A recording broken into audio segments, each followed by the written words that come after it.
How can short players like Kenta Momota and Anthony Ginting beat super tall players like Victor Axelsen and Chen Long? Well, that's because they use these 5 secret tips to maximize the use of their reach, which we're about to show you in this video, starting with step number 1. So the first thing we need to know about increasing our reach is obviously reaching higher, right?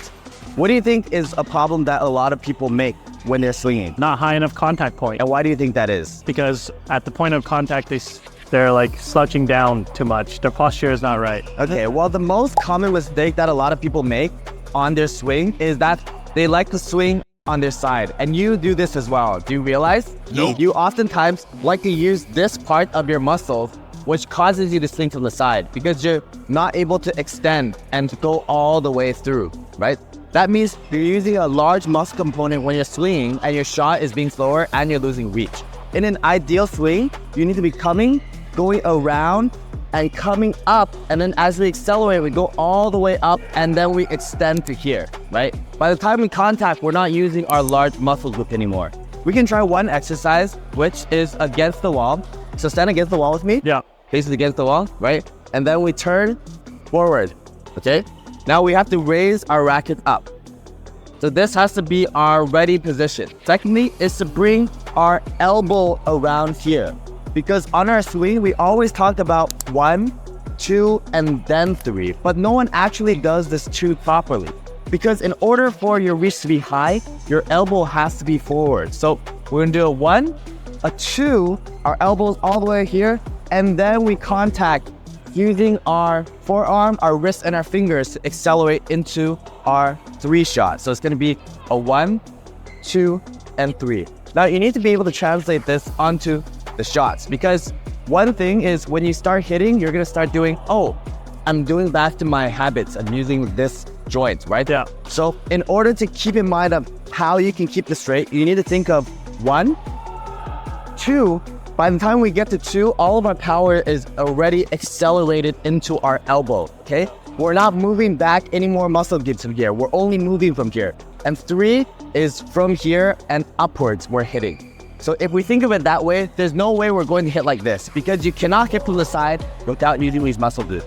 So I'm going to serve you a few birds and I want you to hit just lightly, but focusing on 1 is you come up against the wall.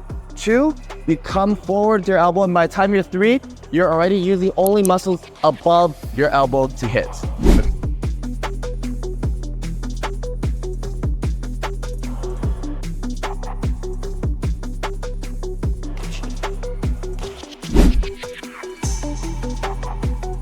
And like always, if you want to support this channel, make sure to join our memberships, check out our merch, and like, comment, and subscribe.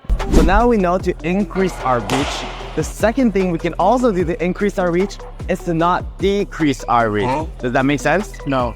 No? Well, Paul's not that good at it. I saw some comments recently that say I'm abusing you too much. Oh, okay. But that's okay. They ask you how you are, you just have to say that you're fine. If we don't want to decrease our reach, what does that mean? Well, there's a problem that a lot of amateur players make, especially when they're moving. For example, the most common mistake I see is when they're moving to the backboard here and their momentum is backwards.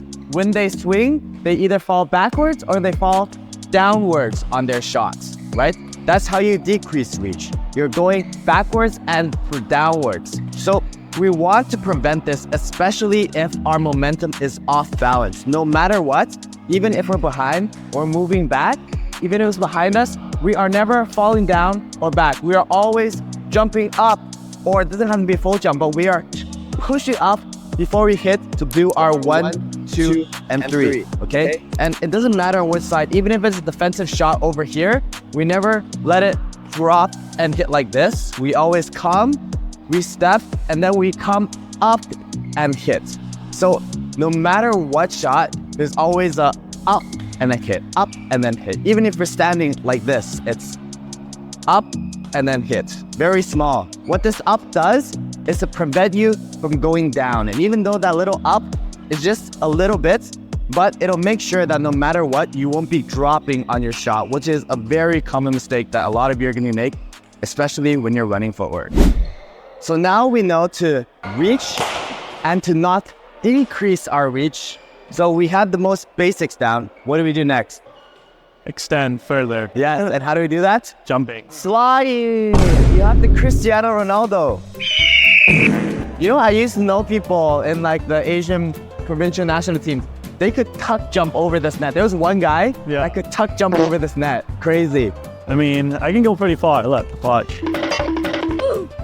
Your knee is not even over it. Here. Anyways, our next thing is we have to jump or fly or elevate because we already have our reach and our non-decrease down jumping. But jumping is not easy, okay? So we have two types of jumps. One is our single foot jumps, our basic jumps, which most of you should be doing. And the second is our jump smashes. So first of all, jump smashes are only exclusive to smashes.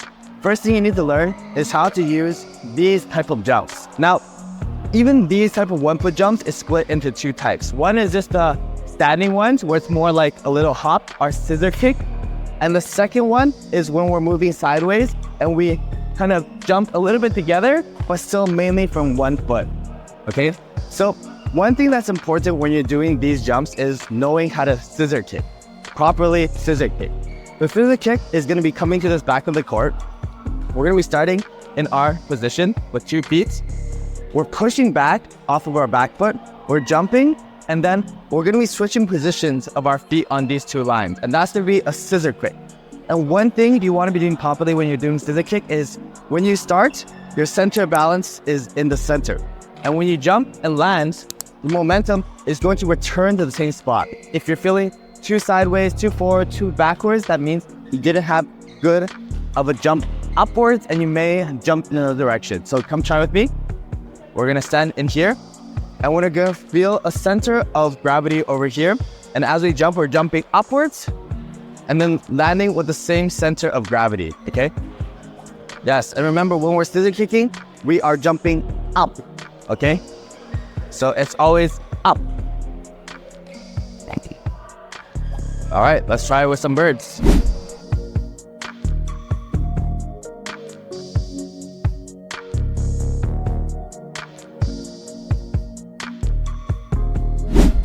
So now that we covered all of our overhead shots and how to reach overhead, it's time to cover underhand. And underhand is just one main thing. Common sense, what is it? Underhand. First of all, Paul, why is your haircut starting to become like mine? Pretty cheap. My haircut. Emotional, damn it! No, that's not what that means. I haven't gotten a haircut in like 2 months. Whoa, I'll get back to badminton. Let's come to the center of the court right here. What's the most important thing about playing underhand? Well, that's full extensions. Because the thing with underhand shots compared to overhand shots that are different is overhand requires a huge 1, 2, 3, and it requires you to swing from the back.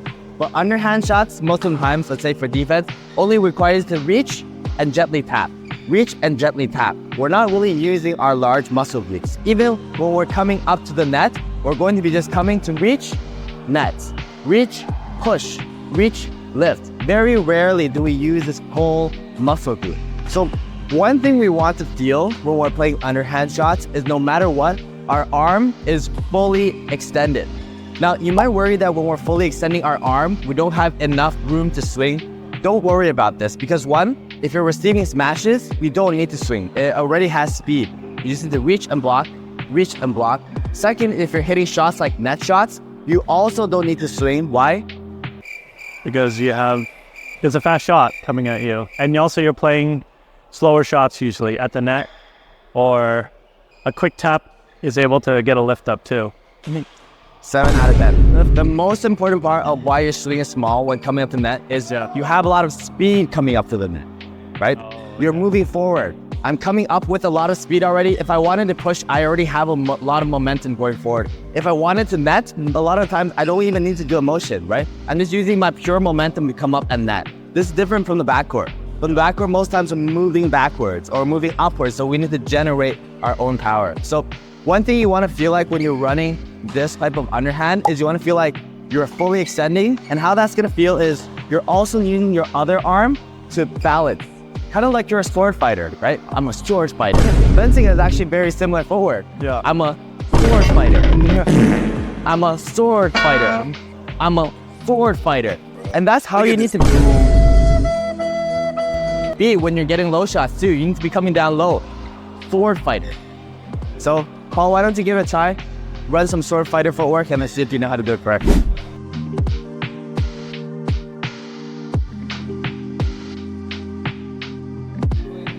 For me, I feel like that was at 80% of how far we should be stretching. For example, sideways, you're stretching like this. You're open, but you're loose. And what does loose mean?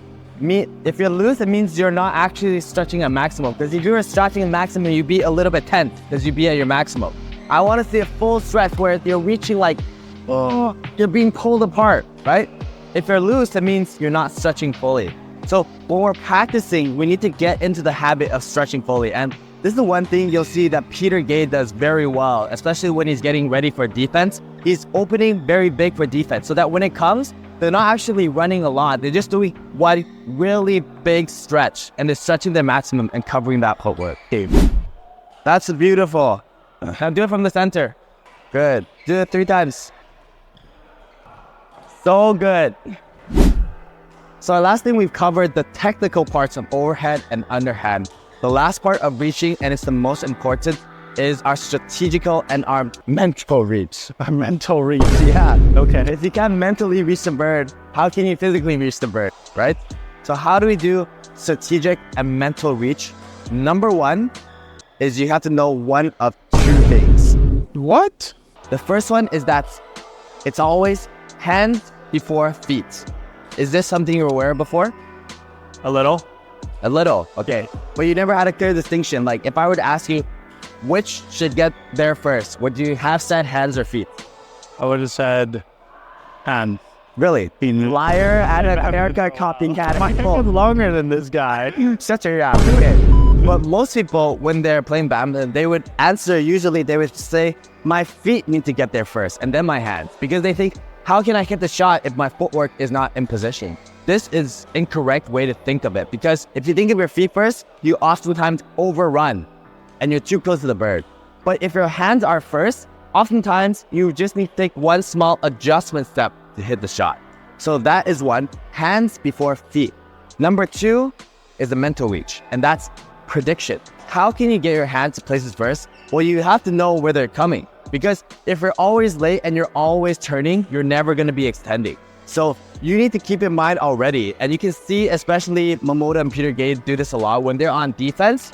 Before their opponent hits, they're already kind of predicting where they're going to hit. So if they're going to hit the backhand, they're already getting ready to extend to the backhand. So prediction is going to let you extend earlier and to reach out all the way, because if you don't predict and you're always reacting, when the bird comes, it's already too late and you're going to be running and not have enough time to think or react, or turning too slow and not getting that full extension. Recap, the 3 things we learned in this video. 1 is we need our high reach. Number 2 is we need to not decrease our reach. Number 3 is we need to elevate our reach by jumping. Number 4 is we need to extend into our underhands.